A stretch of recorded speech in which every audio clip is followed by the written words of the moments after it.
This is the Moonlight Graham Show, a freewheeling conversation with the role players, the underdogs, and guys with flat-out great stories in sports.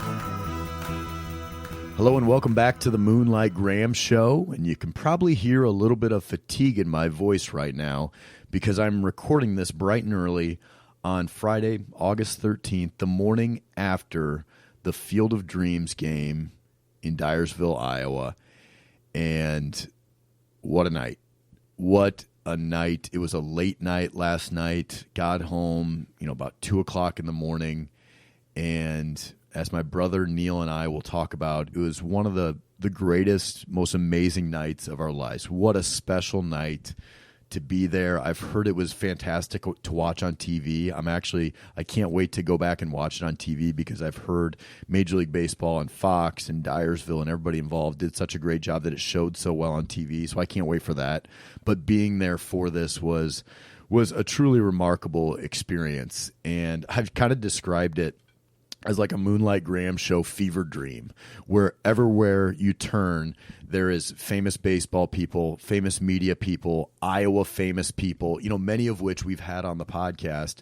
So Neil and I, we spent most of yesterday afternoon and evening, having these great conversations with people that we know a little bit or know really well, and then we turn around and then there's another fun person to talk to. And so you saw all sorts of great people, fun people that really love the state of Iowa and the game of baseball. And so it was a really awesome time to be there for that.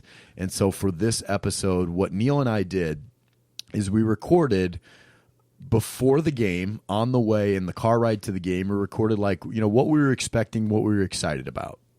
And then after the game, of course, on the way back, on the drive home, we recorded just all of our thoughts after the game, and you can hear the excitement, and you can hear all of the emotion in our voices after the game.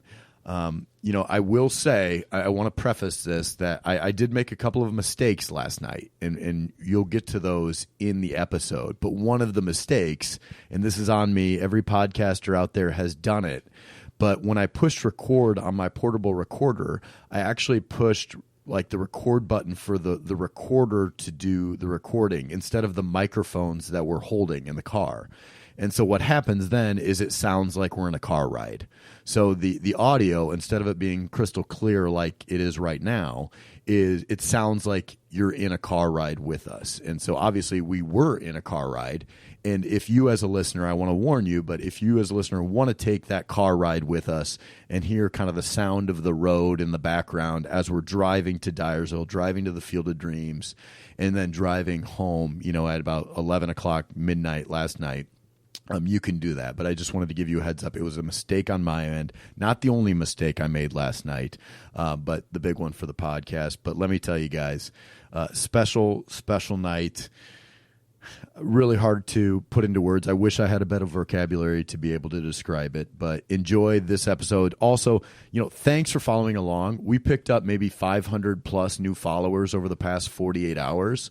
So it's really fun to see your support for the show, and all that stuff. So thank you. Thank you for buying shirts. Thank you for following the podcast, not only here and subscribing and leaving us 5-star reviews, but following us on social media.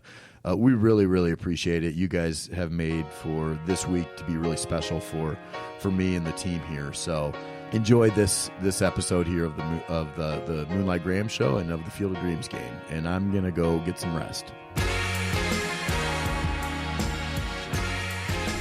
Sitting behind the wheel of a car, driving east on Highway 20. We're just passed through Waterloo.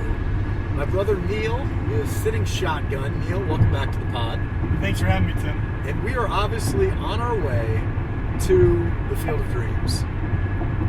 In the very first Major League Baseball game ever to take place in the state of Iowa. I don't know if I've ever been more, I've been more excited about things in my life, but this is right up there with things I've been excited about. I'm so pumped to do this now. Tim, I am too. I was just thinking the other day, I can't think of, I don't know if it's the biggest sporting event ever to come to Iowa, but being the only Major League regular season baseball game ever to be in Iowa, it's got to be up there. It's got to be up there, especially with, I mean, there's only going to be 8,000 fans at this game. So obviously there's been sporting events in Iowa with, thousands of sporting events in Iowa with more attendance than this one. But I don't know if there's ever been more national media attention around an Iowa sporting event than this one. Literally every baseball reporter in the country is in Dyersville at the Field of Dreams right now. There's columns in every newspaper in the state of Iowa about this game. There's a column in the New York Times today about the Field of Dreams.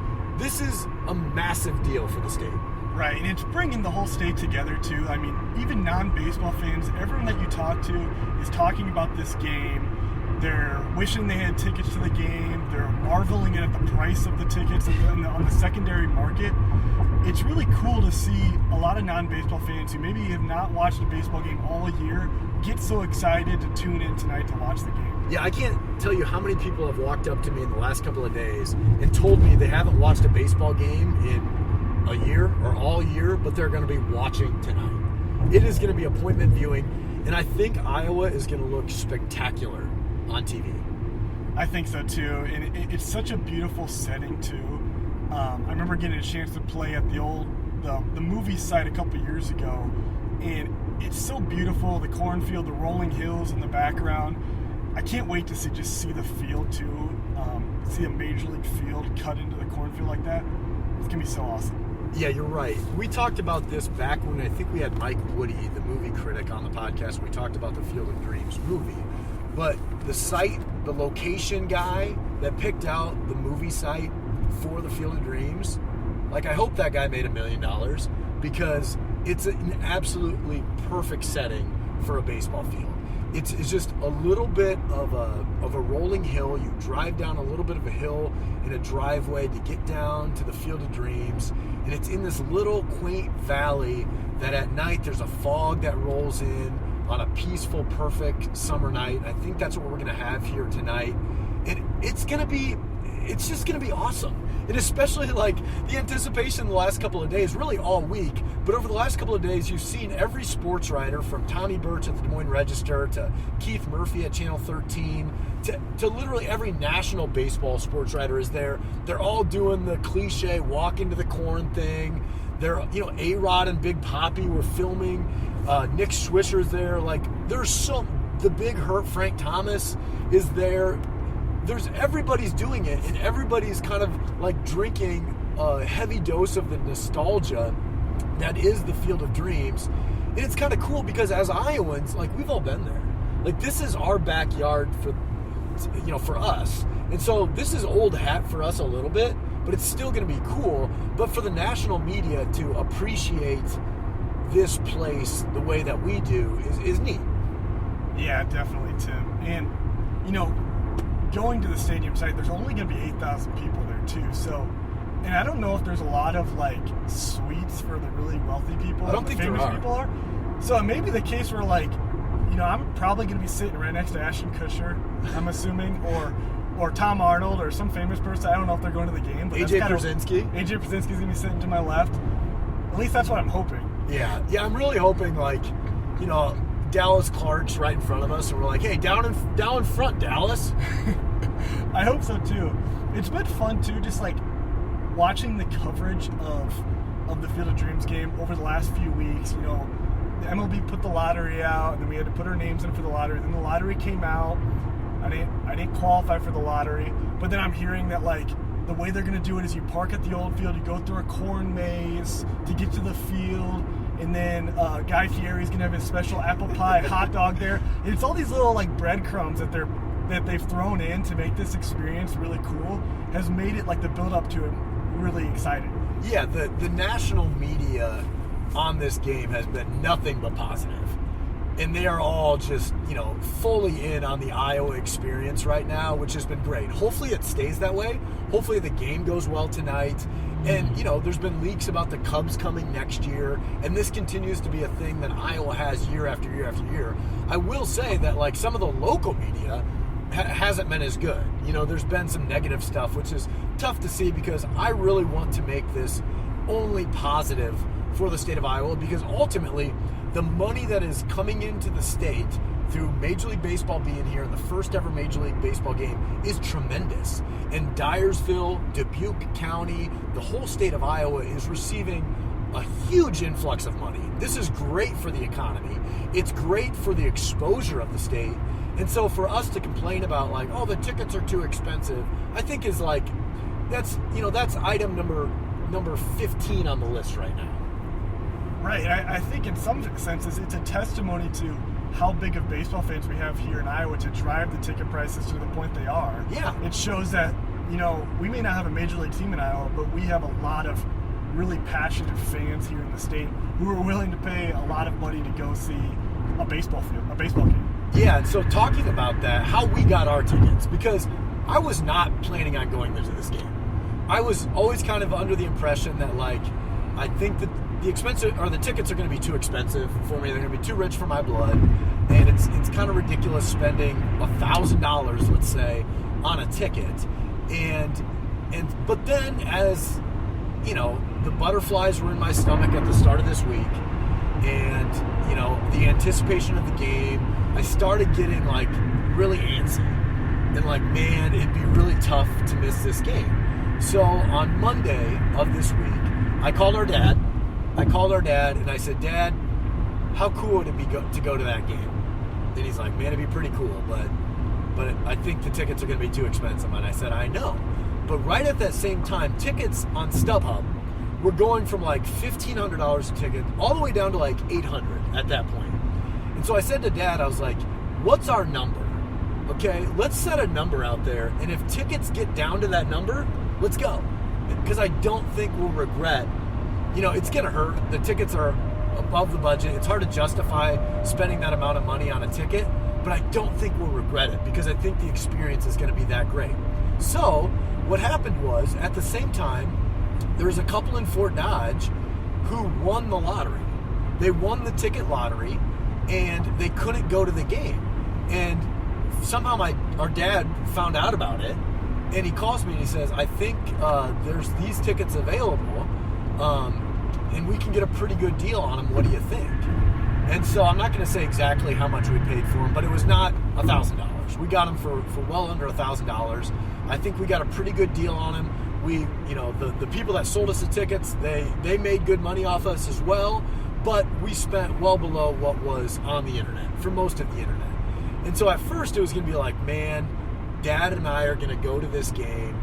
It's going to be an unbelievable experience. This is going to be so much fun. And how lucky are we to do this?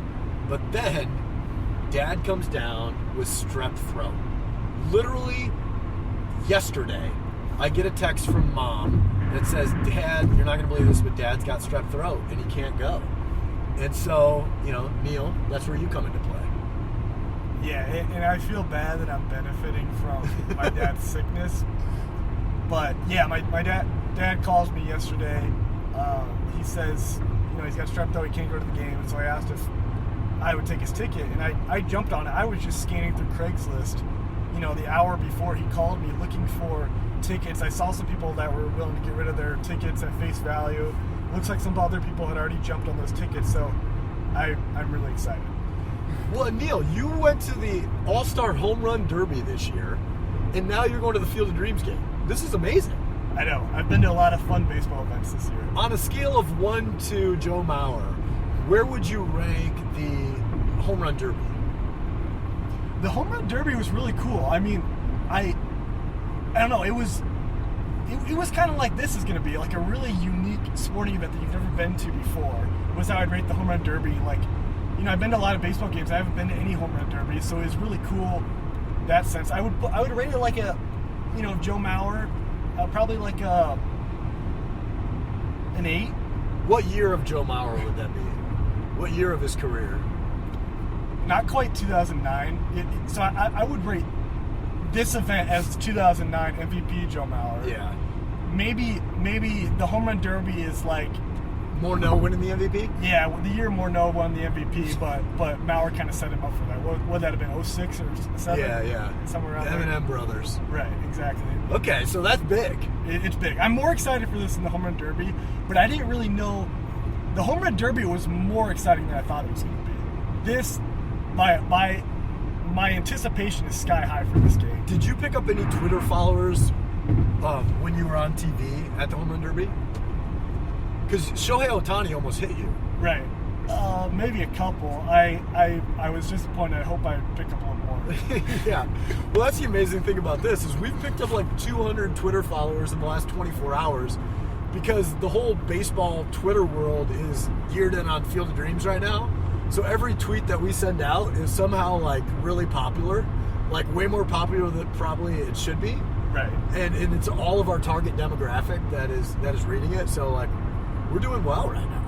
Yeah, anything we tweet out today is going to be gold. Yeah.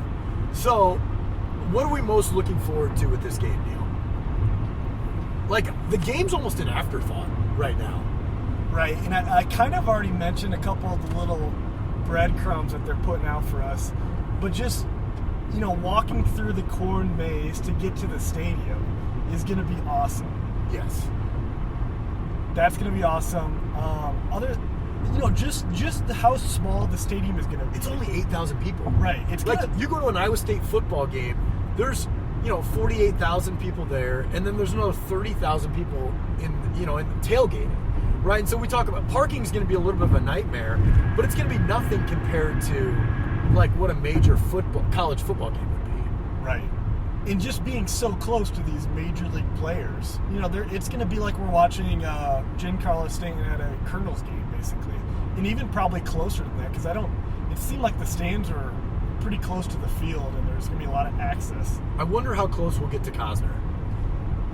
He may be sitting right next to us. What do you think Cosner's going to be wearing? Like untucked button down with jeans, like that's the kind of the classic Cosner outfit. Yeah. Or do you think he like does something for the crowd a little bit? Like, wears an old Field of Dreams outfit. Not the uniform, but like one of his outfits. I don't think he does that. I think watching that video, where he's walking out of the field that MLB posted, I don't know if it's today or yesterday, where he's just marveling at how awesome the field was. I noticed he was wearing like khakis and an untucked white button down. Yeah, he could have been in like Cabo. Right, exactly. He looked like he just came back on vacation or something. But I would see something similar to that. Maybe not as light. Maybe like a darker flannel. Or I better wear a denim button down. Denim with a couple... Because, us Midwesterners. Yeah, to be with the people. Right. Yeah, Cosner's so cool. Like, Cosner's like 65 years old right now. I think he's 64, 65, right in there. And he's still, like, really cool. Like, he's still a star. I know. Like, when MLB posts that video of him walking out of it, like, it went viral. Well, I probably watched that video like 10 times today in anticipation, but I was just amazed. And I don't know if he was acting or if it was just, he was just so amazed by the stadium. But it's like, there's a guy like Costner who's probably seen and done everything you could possibly do, but he walks out into a baseball field and is just marveling and is staring around and like looking like he's ready to tear up on just the beauty of a baseball field in a cornfield. It was like he was more amazed to see it than like I would be amazed to see it, when it would be the most amazing thing I've ever seen in my life. But I'm sure Costner's seen millions times more amazing things than I've ever seen. Yeah. Yeah, he's seen Yellowstone. He's seen Yellowstone. I've seen Yellowstone. I've seen Yellowstone too, I guess. So how you got that ticket? I'm going back on you, Neil. How hard was this to sell to Brooke and Caroline at home? It wasn't hard at all. Brooke was kind of jealous that she wasn't going with me too. She was like, "You get to do all this fun stuff and just leave Caroline and I at home." I know. I feel so bad for Tori too. I know. I told him I'll just look for me on the TV today. All right. Is there anything else we need to cover? Corn maze? Are we gonna buy a shirt? Yeah. We're gonna play catch, buy a shirt. I think our plan. Parking could be a nightmare here. So it's like 2:08 right now. We're probably an hour out from the Field of Dreams. It might take us an hour with traffic and parking. So we might not have a ton of time, but ideally I think we park, we get to the movie site. We got a couple of, D&J glove repair, 1940s baseball gloves and a ball. Yeah. Maybe we buy a shirt from the Baseballism gift shop. We walk through the corn maze. We eat the hot dog, apple pie thing. We rub shoulders with Frank Thomas and say what's up to Nick Swisher. Yeah, I think so too. We hang out with a lot of famous people. I think we got to play catch if we have time. Yeah.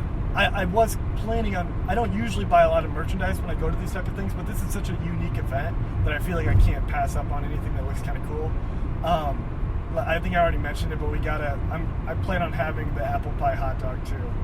We got to take a lot of pictures, but I also don't want to be the guy that has his phone out the entire time because I want to soak in some of the magic. Right. You know, like I always look at kids at events now, or not just kids, but everybody. It's like they're watching the reality through the lens of their iPhone or their smartphone. I don't want to do that tonight. Right. I want to just sit there in silence and cry at the beauty in front of me. Well, do you think you'll cry tonight? Yeah, probably. Probably. I mean, if I get within 10 feet of Costner and the sun is setting, you know what I mean? Like, Yeah. what if it's just me, you, Costner, Dwyer Brown, and Keith Murphy just chumming it up at some point tonight? Then I'd start crying. I think I'd start crying. And like we all have something in common. Right. You know, it's like we got stuff to talk about. Yeah, we just hung out at a baseball game together. Yeah. Like we do have a lot to talk about. We'd have some stories, though. Yeah. Yeah, I got a lot to tell Costner. I know. We'll get him on the pod next time. All right. The quest for Costner continues. The second half of this, as always, subscribe, 5-star review, you guys get it. But tonight, after the game, we're going to record the second half of this and let you know how it goes. Hopefully it's not a massive letdown. I hope so. It's Moonlight Graham, yeah. It's a pretty good program, broadcasting to the heartland. Sports stories for the everyman. It's Moonlight Graham, yeah. Please follow us on Instagram. You're loving us on Twitter too. You download every pod we do. It's Moonlight Graham. All right, so we are fast forwarding about 8 hours since the last time that we spoke. I know it's just a couple of seconds to you guys listening, but let me tell you, that was it's 10:44 p.m. right now in our world, and that was one of the most incredible nights of my life, Neil. We are driving home. We're going through Waterloo right now. Unbelievable, Neil. Yeah, I mean, it was just everything we could have ever hoped it to be. I mean, MLB they thought of everything, they pulled it off perfectly, and it was just an incredible night. So the last time we talked, we were talking about like the anticipation of the game and what to expect. We're going to be sitting next to Ashton Kutcher, all this stuff. So what happened is we pull into Dyersville, and right away I'm getting nervous about like what's the traffic going to be like? Are we going to be able to park? What's this situation? The gates were opening at 3. The parking lot opened at 2. We were pulling in to Dyersville right about 3 o'clock. So I thought we were like a little ahead of schedule from what I was planning, but we weren't like way ahead of schedule. And what we came to find out is we were getting to Dyersville about the exact same time that everybody else was getting to Dyersville. So we pull into Dyersville, and there is a line of cars just like in the movie, from the Field of Dreams all the way 5 miles back to the heart of the town of Dyersville. And right away I was like, oh boy, this is gonna take a while. And we pulled in right about 3 o'clock, I think 2:50, right in there, and we were in line, really slow moving traffic for probably hour 20, hour and 30 minutes, Neil. Right. What do you think? I mean, Yeah, we were kind of getting a little bit sour, a little bit negative at that point. a little bit. Yeah, I mean, we had to run to the side of the road and relieve ourselves a couple times. We both peed outside, and the car didn't move. Yeah, exactly. They don't bring that up in the story of the car line at Field of Dreams in the movie. Yeah. So we were in line for about an hour and 20, hour and 30 minutes, and we kept kind of saying to each other, we're not getting discouraged, we're not going to get negative, we're not going to get negative. And then as kind of maybe frustrating or anxious as we were getting at that point, as soon as we parked in the field just south of the Field of Dreams, we got out, we ran to the field, got in right away, and immediately walked over to Guy Fieri's, sponsored by Chevrolet, no free ads, their free hot dog apple pie stand where they were handing out free waters and free hot dog apple pies, and we couldn't believe how lucky we were.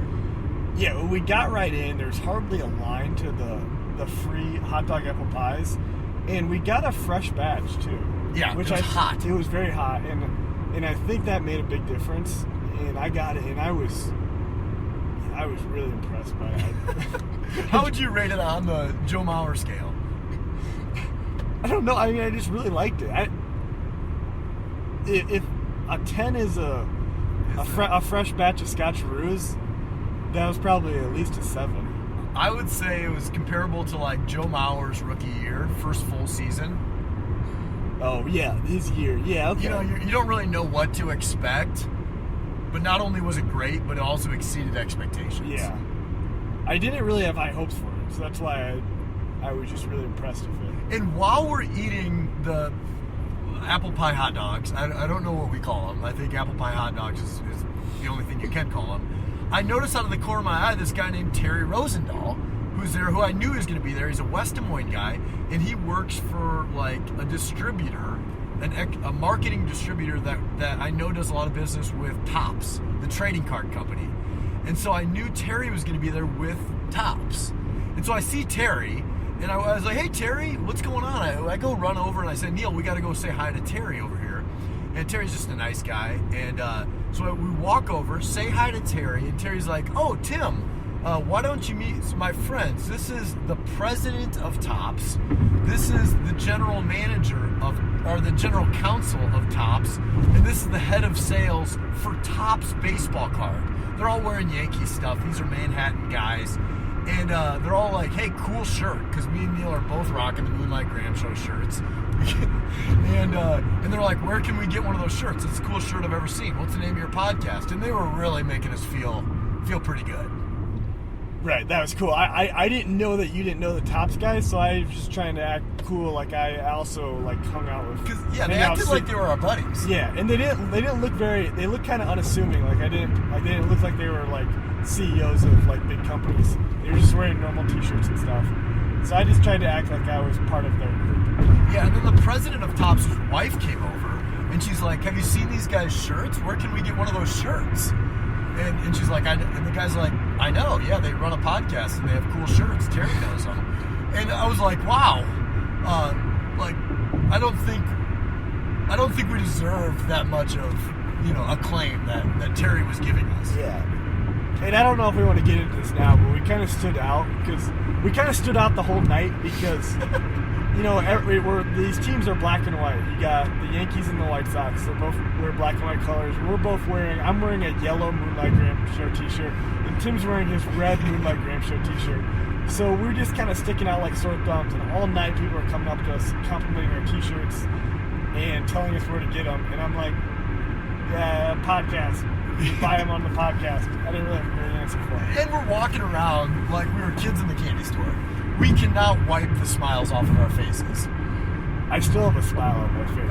I do too. So we meet the Topps executives. I tweet about it immediately. And then we walk over the little walking bridge.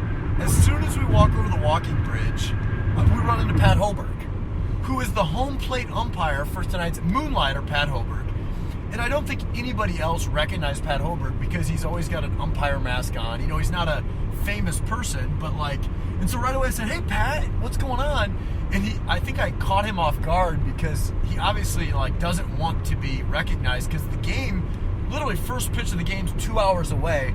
Pat's on the movie site, and he looked like he had somewhere to be in a real quick hurry. And he's like, oh, Tim and Neil, what's going on? Hey, I got to hurry up. I got to get out of here, but good to see you. Yeah, I didn't realize at the time that he was actually umpiring in the game. Yeah. And it was like an hour and a half before game time started, and he kind of had to get away from us. Yeah. So then we quickly see Pat. I tweet about that instantly. My heart rate is racing at 180 beats per minute.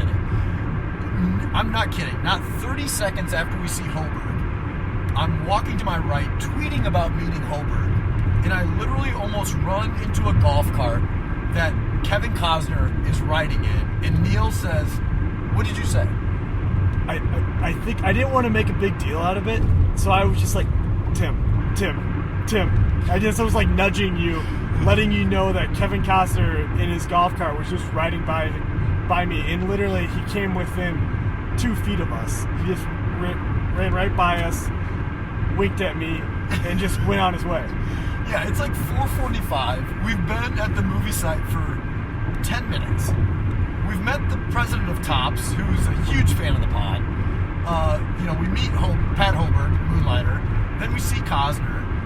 Like, I think I tweet out I'm going to have a heart attack by 5 o'clock. Yeah, it was crazy. I mean, it was just packed with people. Yeah, it was a wild start to our day. At this point, there's probably, I don't know, a couple thousand people milling around the movie site. The movie site has never looked better. At that point, we're going to walk into the Baseballism store. We get into the entranceway of the Baseballism gift shop, and you can't even get in. It is shoulder to shoulder, like a crowded bar in that place. And we both make the comment like, we don't want to be spending an hour in a gift shop right now, so let's go walk around the outfield. Yeah, it was kind of like that all night too. For all the merchandise stands, the lines were just outrageous, so we just don't want to waste our time doing that. Yeah, like we can always buy a Baseballism t-shirt online. It would have been cool to see the shop, but there was a million cool things to see. So then after the Baseballism gift shop, we walk out into the outfield, and it's this kind of thing, like we're kind of making eye contact with everybody, because everybody kind of feels like they're a famous person. Or it's like, if I spend long enough looking at somebody, I can figure out who they are through TV or social media, or they're a fan of the podcast or something like that. So we're walking onto the field. The Ghost players, the Keith Ray's Ghost players are on the field, on the pitching mound, taking pictures with everybody. We see Matt Ungs, who's a Dyersville guy, Nick Ungs, Moonlighter, his brother. We talked to him for a little bit. Those guys had been out there for literally 9 hours at that point, taking pictures, shaking hands, signing autographs, the whole deal. They do such a great job. After Matt Ungs, we're walking about shortstop position of the movie scene, and all of a sudden I hear a guy yell, "Tim, Tim, Tim." I look up, it's a guy wearing a blue Moonlight Graham podcast shirt. Neil and I have the red one and the yellow one on, and it's this guy named Anthony Giardini, who had driven in from North Carolina to come to this game. He had bought the very last blue large shirt that we had for sale on the website, and I had shipped it to him in Minneapolis, and I've been messaging this guy over the course of the last week to make sure he got that shirt in time so he could wear it to the game. And then he seeks us out, and we embrace and we give a big hug. He's there with his brother, and he tells us about his time in the military and what it meant to him, for him to be at this game, to be there with his brother, to be wearing the shirt. It was just really cool to see a fan that, it was just it was the magic of the Field of Dreams coming alive right there. Yeah, I don't know what else to say. It was really cool to meet him too, and he was really appreciative of having that shirt. And I still was just amazed that he was able to, find us out in that crowd too. Yeah, and so we hugged that guy, and it's unbelievable right now. Like it's like we're in a reality show. We're getting punked or something, because everywhere we turn, we're running into somebody we know. And then, so we walk into right field. We walk into right field because in right field, they got Kevin Millar, and the TV set is set up by the right field foul pole at the movie set. So as we're walking there, I'm staring at this guy walking across the field, and I'm just, like I said, the longer I look at somebody, I can figure him out because he's somewhere in the baseball world. And sure enough, it's Hal Steinbrenner, the managing partner and owner of the Yankees, walks right in front of us with kind of his ownership group. And it's not like they had security. They didn't have they weren't waving a Yankees flag or anything. They're just walking through the corn just like anybody else. Yeah. It was pretty remarkable. Yeah, he went to the to the game the same way that we did. He walked through the same path in the cornfield, and he was the owner of the Yankees. Just walking amongst all these dads playing catch with their kids and all that stuff.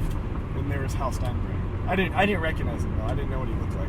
Yeah, and so, I mean, I'm being long-winded here, guys, but like, you probably can tell from the excitement in my voice that this was an almost indescribable experience. It was probably like a little girl feels like at Disney World, where they're just surrounded by Disney princesses that they just idolize. This is kind of how I felt. Because everywhere I turned, it was like some cool new baseball nugget or Field of Dreams tie-in. And this is just our target demo to a T. Right. It was like they were designing everything for us in mind specifically. It was exactly what we would have wanted to see them do. And they did it perfectly. So Neil and I grab a beer. We grab a couple tall boys. We take some pictures out in the corn. We don't really know what to do. We're kind of walking in circles, waiting to run into like AJ Przinsky or something. Yeah. And eventually we walk through the corn and we go to and it's amazing. They have speakers set up in the corn playing the music from the movie. We're on cloud 9. It's 100 degrees out. We walk into the corn maze thinking like this is going to be, a quick little thing here. This is going to be a cute little corn maze. So we go into the corn maze. It's 10-foot tall corn in the corn maze, thinking this is going to take 5 minutes because we want to go into the stadium and get to our seats. We get lost in the corn maze for probably 30 minutes. Like, it's a legit maze, and we must have taken 15 wrong turns because we were running through the maze and couldn't get out of it for like 20 minutes. We were frantically running through the maze. Yeah. Just, at this point, we've been trying to avoid getting drenched in sweat at this point. Yes. But we had to, at this point, just give in because we were running around, running into the same people, going in circles left and right. And at this point, we're getting frustrated because we thought we were making good time, but the clock was starting to tick and the game was going to start here pretty soon, at least within the next 45 minutes or so. We didn't want to miss any of the pregame festivities. And, we got lost. And eventually we're just cutting through the corn. We just started walking through the corn. Eventually we ran into a security guy and we're like, hey man, how do we get out of here? And he just told us the way out. But we were desperate. Yeah, we were desperate. Like I'm not kidding. Like there was a point where like we might not get out of here. I almost ran into a little girl in the maze. Yeah. Almost ran her over. Yeah, and her dad's like, hey, get out of the way. And I'm like, I'm sorry, I wasn't gonna run her over. We're like, we're sorry, Jamie. So we get out of the maze. We walk to the field. They got the ghost players all along this pathway. People are taking pictures. You walk past the Fox movie set. We ran into Cosner again on his golf cart again. Snap a picture of him. We're within an arm's length of him. So once again, the heart rate's still above 150 at this point. I'm trying to think of what happened next then, Neil. I think we went to our seats. We're sitting in left field, and we're just kind of sit down, but there's still 40 minutes to go before the game. So then we're like, how about we try to walk around behind home plate and see what that looks like. So we walk on this like concourse above and behind home plate, and we notice that like the security there seemed to just be Dyersville volunteers. Like they don't really seem to be, professional Permar security or something. And it's just like volunteers. And so we're behind home plate on that concourse, which is beautiful, by the way, shaded, 10 yards wide. We run into Keith Ray, Moonlighter. He had the best seats in the house. He's 10 rows up behind home plate, best seats in the house. We talked to him for 5 minutes. It was awesome. Who else did we run into before the game? Let's see, Jake Astor. Jake Astor, Iowa Central. Yep. We saw Greg McDermott walking by. Saw Greg McDermott and his dad. Yeah, right by the concession stands. Let's go through a list of all the people we saw right now. Okay. So, Cody Ege, Moonlighter, and his brother Corey, who I played with. Right. Jake Astor, JD Schulten. We'll get to JD later on, but of course we saw JD. Chuck Grassley, Kim Reynolds. Did you see Chuck Grassley? No. Okay. I heard he was there though. Yeah. Well, Dallas Clark. Dallas Clark, talked to Dallas Clark a little bit. Keith Murphy. Yep. Mark Hanrahan. Yep. Tom Shellstrom.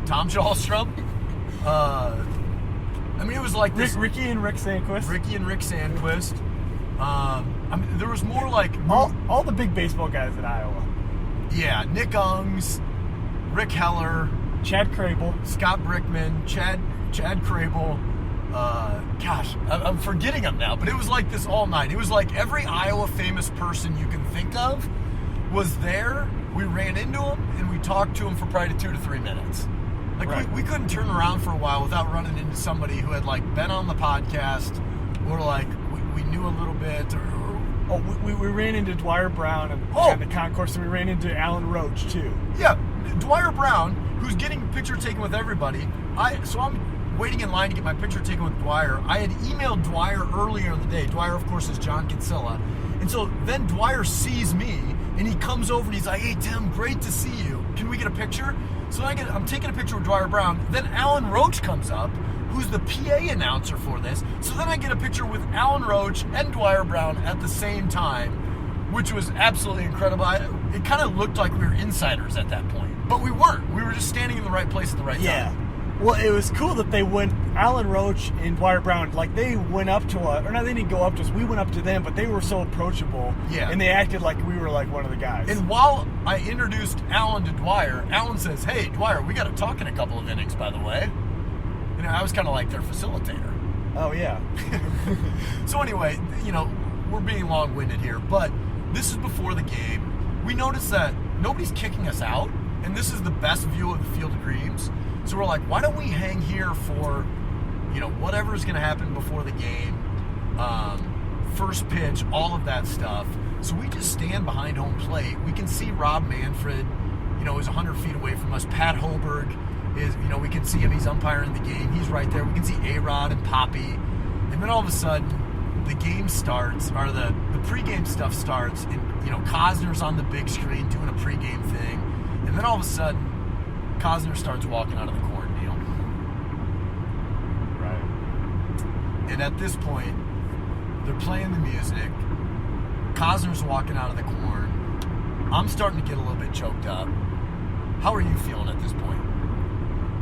Yeah, so at this point, I was just like rotating between just smiling with every fiber of my being and just like, I was just like raising my arm in the air.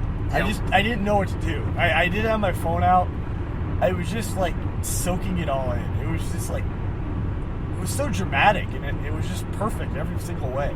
The music from the movie gets me. Like, if you just play the music, kind of like the Rudy music too, like something triggers inside of me, right? Like an emotional trigger.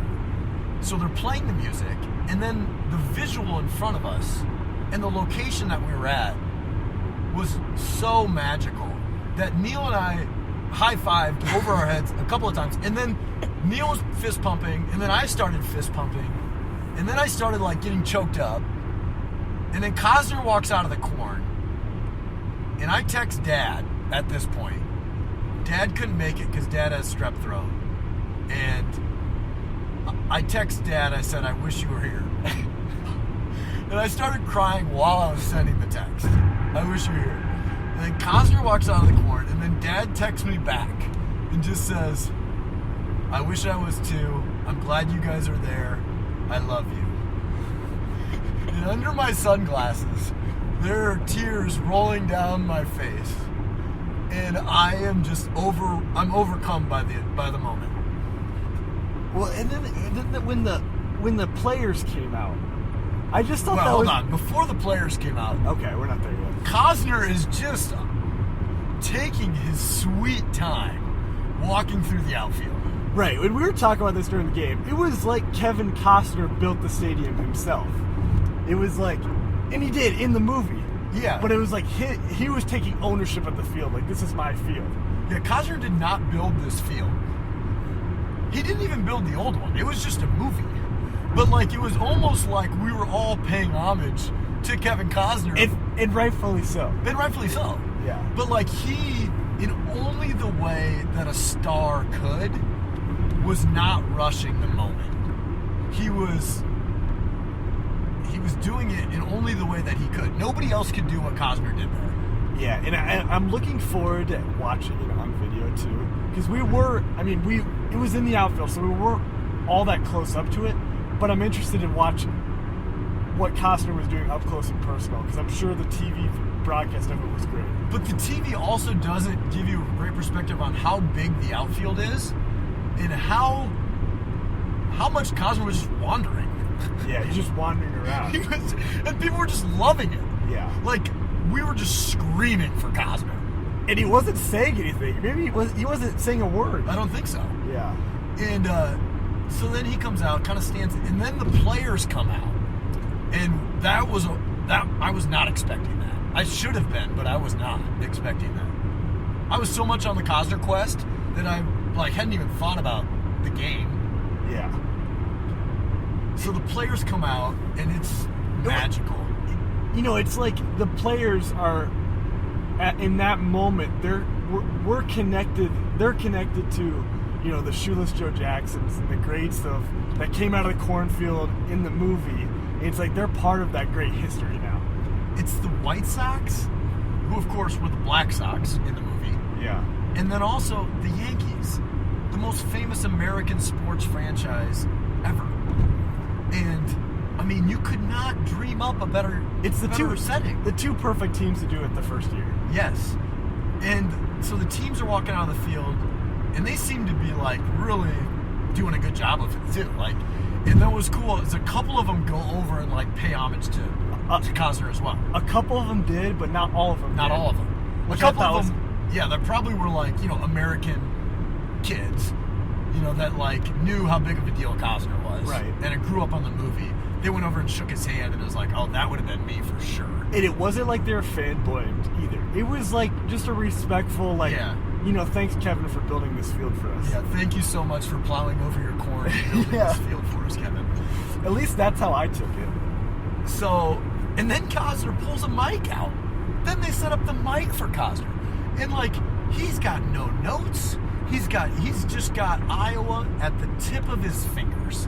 And he delivers, the greatest pregame speech since Newt Rockne, or since James Earl Jones, I should say. And Lou Gehrig was pretty good too. But I can't really remember what he said. I know at one point he said, is this heaven? And we were supposed to say something back, and nobody really knew if we were supposed to say yes or no. We didn't yell loud enough for us to say Iowa. Yeah, are we supposed to say no, it's Iowa, or are we supposed to say yes, it is heaven? Because, you know what I mean? Because it was so awesome. Yeah, so now I'm not sure if I even said the right thing. I'm not sure what was expected there. Okay.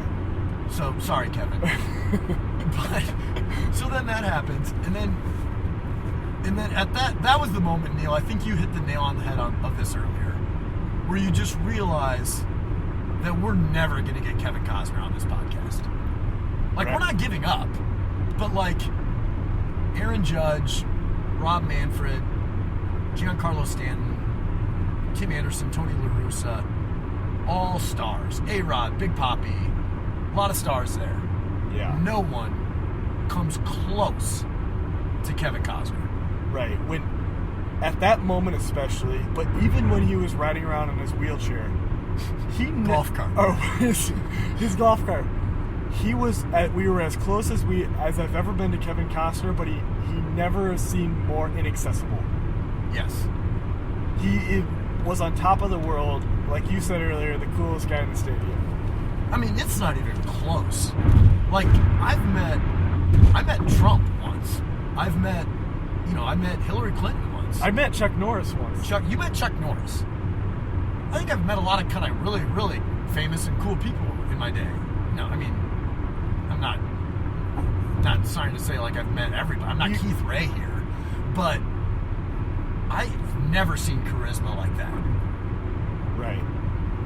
So we're going to keep trying, guys. And I think we got some angles here with the Moonlight Graham show, but you guys got no idea how cool this guy is.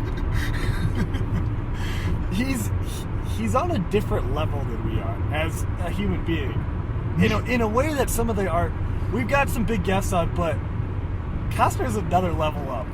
we realized mid-game we Googled his net worth, and it's $250 million. I know. I guessed 100 million. I guess 60 million. Yeah, that's a lot of money. We were way off. And we think he's really cool. Like, we thought we were putting him up on a pedestal at 60 million. I know. I thought 100 million was high. Yeah, so unbelievable. I mean, just blown away by Kaz. I got a picture on my phone. It was really cool of like A-Rod, Big Poppy, Rob Manfred, Keith Ray, and Pat Hoberg all in the same picture. And it was that kind of night where everybody was just in the same spot at the same time. And Neil, you saw it. Like, I was running into like former teammates, coaches, moonlighters, like left everywhere we were turning. It was like, played with that guy at Iowa Central, played with that guy at UNI, had that guy on the podcast. It was awesome. Yeah. So anyway, game starts, and phones are blowing up. Me and Neil are tweeting all over the place, and like our phones are running out of batteries. We knew this was going to happen. We knew we stood no chance. So we just got to say it right now, guys, that we already told you about the hour and 20 minute jam that we were in to get into the stadium. So that's in the back of my mind the entire game, because it's like, we got to drive home tonight. And it's a long drive. So I think you probably know where I'm going with this, because this was one of the greatest games, regular season games in recent memory. It ends on a walk-off home run by Tim Anderson of the Chicago White Sox. We left early. We left it in the bottom of the 8th inning. And we missed the greatest 9th inning of baseball that, you probably could dream of. And you can tell by the tone of my voice right now that Neil and I have been sick to our stomachs for the last 90 minutes now. So we'll get into exactly what happened here, but essentially, we're driving. Essentially, Neil and I in the bottom of the 8th inning. Craig Kimball had just pitched the top of the 8th. There's a little story there too that we'll expound on later. But lefty coming in for the Yankees. The game looks like it's kind of over. We don't want to, get home at 4 in the morning. So we're riding this high because we just had an experience with Cosner again, which we'll talk about. And I say to Neil, I'm kind of pushing Neil. I'm like, should we go? We got to beat that traffic. And Neil's like, yeah, we probably should. And then I say, Neil, do you think we're going to regret this? And Neil's like, no. And so, yeah, I don't know. I mean, I just hate the decision we made.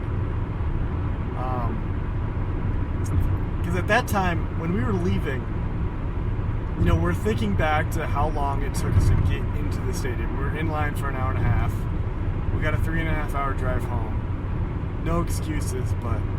Well, so let's get into why we left early. Okay. So, why we left early. First of all, we're in these great seats down the left field line, middle of like White Sox fanboy area. Tons of White Sox fans, hooting and hollering. It was a great rowdy crowd. I know the broadcast apparently was saying that you couldn't hear anything. That's only because there was no stadium to echo all the sound. The crowd was great. The crowd was fantastic. And we end up actually in like the 6th inning, fifth inning actually. 5th inning, Luis Robert in left field throws the ball into the crowd. It lands at Neil's feet. Neil is going to grab this ball, grabs the ball at his feet. Neil, you tell the rest of the story. So I grabbed the ball. So it had ricocheted off a couple people, a couple rows behind us. Rolls right in front of me. I pick the ball up off the ground. A lady in front of me also grabs the ball. And at this point, we both have our hands on it. Neither of us want us to give up the ball. Neil's got both hands on the ball. She had one hand on it. I had both hands on the ball. I could easily have ripped it out of her hands. It's an elderly lady. Again, she's pretty old. At this point, I don't know what the best course of action is. I've seen this stuff happen on TV. It's never really happened to me before. Again, this isn't a little girl. This is an old lady. Not like super elderly, but like in her 60s. In her 60s. I don't know. So what I do is I request to do paper, rock, scissors to claim the ball. But then I just felt like there was this. It was like in the Roman Colosseum when the emperor is deciding whether a guy should live or die, and I felt like the crowd decided she should get the ball, and I just gave it to her. Yep.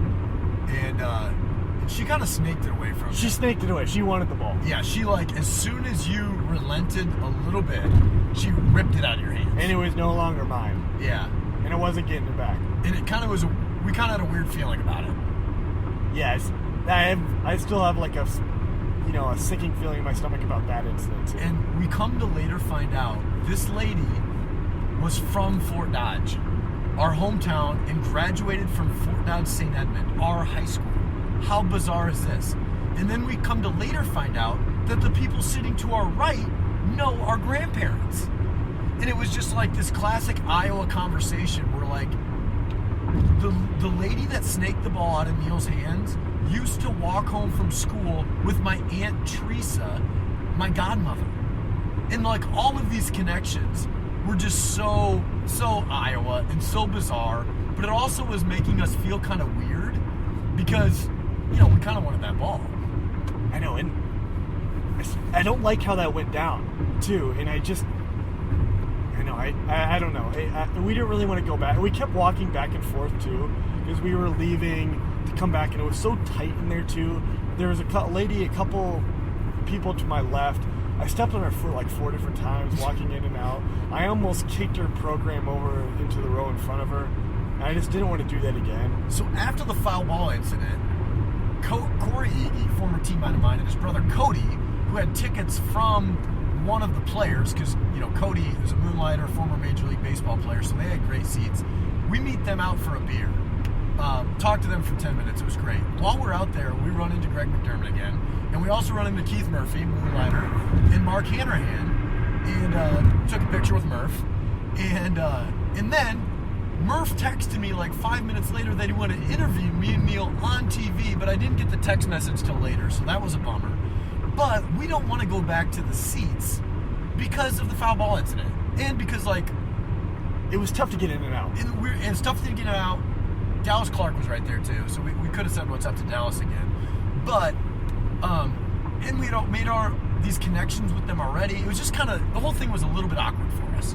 Right. So we didn't want to go back to those seats. So we're going to go back up behind home plate to that concourse that we were in when we were crying about Cosner before the game. So we go up there. We're walking around. We're seeing we saw Kim Reynolds. We're seeing more people. It's a lot more packed now than it was at the beginning of the game. A lot of people are up there.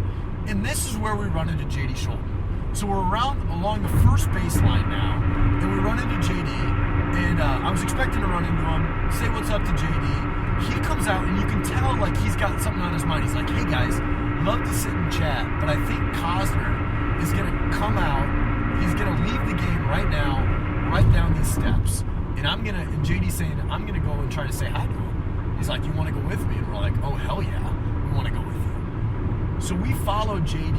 down these steps to kind of like a little VIP exit area. And we're just hanging out. While I'm out there, I see Phil Bradley, who is the father of Kurt Bradley, one of my former teammates. Phil Bradley is like the number 2 guy with the Players Association. So I say hi to Phil Bradley while I was there, which was kind of neat. And then while we're there, Cosner and his crew roll out. And I'm talking there's nobody else around but myself, JD, we're behind JD, and Neil. And I'm just cowering behind JD. Yeah, we're just hiding behind JD. So Cosner walks out. He's got a security guard in front of him, or like a protector. And JD, goes up to Cosner, because Cosner and JD had worked together. Cosner had done the voiceover for JD's campaign video. So JD wanted to tell him thank you for that. So JD walks up to Cosner and he basically says, Cosner, thanks for doing the voiceover, JD Schulten. And Cosner has a twinkle in his eye, shakes JD's hand, makes eye contact with him, and he just says, you're welcome. And Neil and I just melt in the puddles behind, and then he walks off. And we were, what were we? 4 feet from it, Neil? Maybe 3 feet. Maybe 3 feet. Yeah. Maybe a yard. We were a yard from it. And it was just, like I said, charisma like you've never seen. This is the top of the 8th, though. like the start of the top of the 8th. So we go back up. We're all kind of giddy, Neil, JD, and myself. And then we watch the top of the 8th from that concourse. We're watching Kimbrell blow it by. You know, the game seems like it's kind of coming to a conclusion. And then we can't go back to our seats. We can't go back to our seats. You can't really watch the game from the outfield or something, you know? And so we don't want to go back to our seats. The game feels like it's kind of coming to an end. There's tons of people on the concourse, so we can't really see the game all that well anyway. So this is where we have the conversation, like, do we beat the rush? Do we beat the rush out of here, Neil? Yeah. And I'm the one that's bringing it up. I'm hemming and hawing. I can't tell what Neil wants. I can't tell if you wanted to leave or you wanted to, I didn't know where you were at. I didn't know what I wanted to do either. I mean, at this point, I didn't know. I thought the 9th inning was going to be a snooze fest. And the only reason why I was debating whether to stay or not was because I thought there was like some sort of show at the end of the game. And for me, it was like the game's wrapping up. Cosner's gone. We know Cosner's gone. Yeah. People are exiting. We can see cars leaving. And so we're like, that's a wrap. You know, we missed our TV interview with Murph. We knew that. So we're like, that's our phones are dead. Our phones are dead. Can't tweet anymore. We can't tweet anymore. So we walk out of there, and we're just kind of doing one of those things that's like, what a night. What a night. And so we walk, you know, back through the corn, and the whole time I'm saying, man, I hope we don't regret this move leaving early, because we're real baseball fans. We're not somebody that just wanted to come for the Instagram pictures or for the social media. Like, we were there to see a baseball game and to take in the moment and to watch baseball. Like, we're actually we're real baseball fans. And I do, every time I leave a game early, whether it's baseball, football, basketball, I do have, like, it's kind of a sin. Like, I feel like I should go to reconciliation for it, you know, and confess that to the, you know, the Holy Father. Right. And I will. I'll say that to the priest next time I'm in there. I left early. I paid too much for a ticket, and I left early. I feel like I need to be forgiven for that, Father. And so... Yeah, I mean, I would like to think, you know, we may have left the game early tonight, but we are not the type of people who leave baseball games early. Right. That's why we had such consternation over this. So we got to go to work tomorrow. I mean, guys, we're debating whether we're going to go at 3 or 4 in the morning. And we got to work tomorrow. I got a kid. Yeah. So we're running back in the corn. We're drenched in sweat once again. And on the way out, like I said, we're still running into people. On the way out, AJ Brzezinski's on the movie set. He left early. He's playing catch with his son on the pitcher's mound and the home plate of the movie site. So he's gone. And we say, hey AJ, and he says, sup guys. Yeah, sup guys. He was on, we didn't even tell him that he had been on our podcast. No, he's just our friend. He's just our buddy. And then I run into Scott Rickman, former pitching coach at UNI and at the University of Iowa. And he called me Flats, which was cool because it made me feel like I'm still a ball player, you know, when somebody calls you by your nickname. So that was awesome. And then we're out in the parking lot, which is just a field, and we have no idea where our car is because I drive a 2005 Camry that doesn't have like a beeper, you know? So we are literally sprinting up and down the rows, no idea where we parked, and sweating. And there's roars coming from the stadium in the top of the 9th, and we're both saying, uh-oh, I hope we're not missing something big right now. Yeah. Neil? Comment? That was what was going through my head. So we get in the car, we get on the road. As soon as we're on the road, we're calling our dad, of course, because this is a father-son type of thing. We call my dad. We have him on speakerphone. He's watching the game, so it's in the top of the 9th. And while he's watching the game, he goes, uh-oh, Yankees just took the lead. And we're like, are you kidding me? He's play-by-playing the game for us, and our stomachs are sinking. And so all this time we're telling them about all the people we saw, you know, Dallas Clark, AJ Brzezinski, Keith Ray, Alan Roach, Dwyer Brown, Kim Reynolds, JD, Kevin Cosby. We're telling them the whole story. While he's telling us this, our hearts are sinking because it's the greatest ninth inning of baseball the world's ever seen. Then, White Sox have the tying run on, and then he just goes, walk off, fireworks. They turn the lights off. Everyone's going crazy. Everybody's going crazy. This is the greatest scene I've ever seen. I've never seen anything quite like this. And at that time, we are on Highway 20, driving west, past the Monticello exit, and we couldn't be farther from the action. And our hearts, our stomachs are sunk, and we feel like absolute frauds.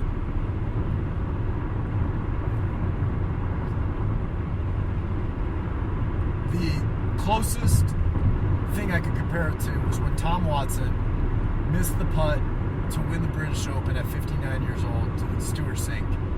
I remember the sinking feeling in my stomach at that point, when greatness and magic was so close, and there's that opportunity for it. In that moment, you can just never get it back, and that's what happened tonight. We just rolled the dice. We rolled the dice. We took a gamble. We knew we were going to take a gamble, and in the night, we didn't know there was any more magic in the night, and there was. There was a lot more magic. And never underestimate the magic of the Field of Dreams, because it just might be heaven. It just might be. And we doubted that a little bit. That's why we got to go to reconciliation. And so we learned a valuable lesson here tonight. I'm still sick to my stomach about it. We called a couple of friends and they laughed for 10 minutes when we told them we left early, because you guys all watching at home saw a great ninth inning of baseball, and we didn't, even though we had this unbelievable experience for 5 hours before that.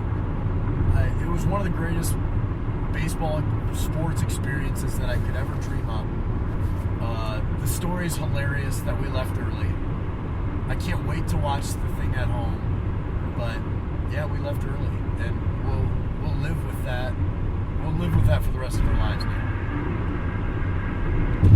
We're never going to recover from this. Or if we do, it's going to take a while. It's going to take... I think it'll hurt a little bit less when we watch it on TV, so we can at least see it. Yeah. Because the other thing is, we would not have gone back to our seats. So we would have been watching this from like a 4D type of thing. I feel like that would have been fun, though. I know. Yeah, there's just no way around it. There's no way around it. So I don't know how to wrap it up. I don't know how to wrap this up because I'm at a little bit of a loss for words. I'm not trying to justify leaving early because we were wrong. I was wrong. Are you going to be able to sleep tonight? I don't know if I'll be able to sleep. I'm tired, but I'm just like...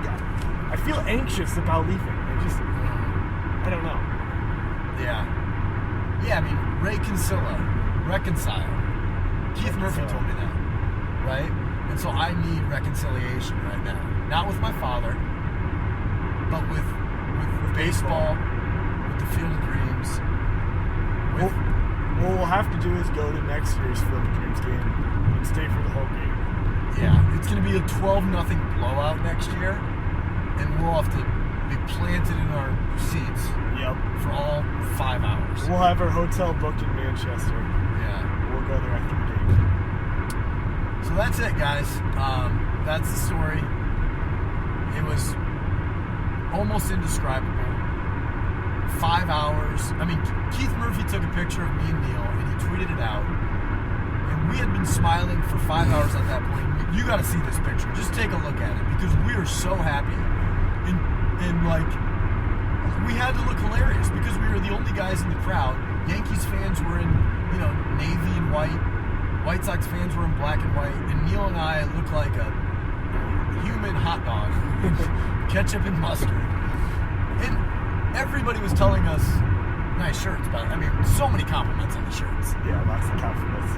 So, I still don't know how to wrap this up, but subscribe, 5-star review. Follow us on Follow us Twitter. on Twitter. Follow us on the Cosser Quest. You know, If you have any ins with Kevin Costner, let us know. let us know. Make fun of us on social media all you want. We deserve it. We deserve the public humiliation. Good night, Niners. God bless. And never leave a baseball game early. Hey guys, thanks once again to listening to today's episode of the Moonlight Graham Show. And even though I do most of the interviews here on the podcast, there is a ton of work that happens behind the scenes that you guys don't see that make each episode possible. So I got to give a shout out to the Moonlight Graham Show team. First of all, Brian Sandvig, our producer. Brian does all of the post-production work. And in real life, he's not just a podcast producer, he's also a real estate agent. So if you're looking to buy or sell a home down in the Kansas or Missouri areas, give Brian Sandvig a call. Next guy on that list is Brendan Gargano. Brendan does all of our design and artwork here on the podcast. He's one of the most talented artists I've ever met, and I love all of his work. If you need any help on the design side with logos or anything like that, give Brendan Gargano a call. The next guy on that list is Andy Flattery, my older brother. Andy, of course, has done some of the interviews here on the podcast. He also is a certified financial planner. He owns a business called Simple Wealth Planning. If you need any help in that area, check Andy Flattery out. And then, of course, the trusty co-host Tom Griffin and my younger brother Neil Flattery. Those guys are just busy being husbands, being fathers, they're family men, but also they do a ton of work here on the show. So thanks again for listening. We really appreciate you guys subscribing and supporting the Moonlight Graham Show.